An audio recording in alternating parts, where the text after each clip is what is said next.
The Panama City Beach City Council passing a new ordinance tonight to improve the looks of Front Beach Road and improve communication and connection across the city. Through working with the state and also many 5G service providers, the board passed an ordinance to forbid any major cell towers or poles on the south side of Front Beach Road. City Manager Mario Gisbert says all new power and connection services are moving underground, and this ordinance will keep the wires and boxes underground and out of sight. He says the company who is needing the poles will then have to purchase a pole if they want one, but that's where the city steps in. What we've asked each one of the providers for the 5G is to look at a pole that mirrors the pole that we have within the CRA, which is a black fluted tapered decorative pole with an acorn bottom and a head on it with a LED light.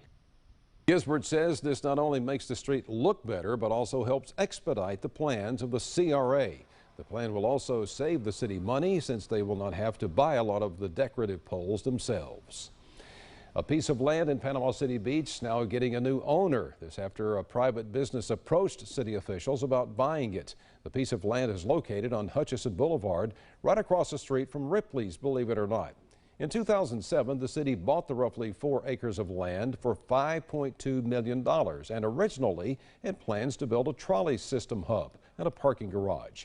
In April, Recovery Communities Inc. offered to buy the land for $6 million. Well, tonight at the council meeting, the board voted 3-2 to sell the land. City Manager Mario Gisbert says nothing necessarily happened to keep the city from building on the land, except the times have changed. Councilman Paul Casto says the land was beneficial to the city. And some of the visions back then did not include all of the condos that we have today that have these mega parking garages. We had all of these small hotels that had minimal parking. Well, with the code and with the advent of us increasing the parking requirements for hotels and condos, now we do have these garages that are plenty sufficient. And I just felt like the land was worth much more than that, and that we'd have a better use for it, the original use for it, down the road when the time comes.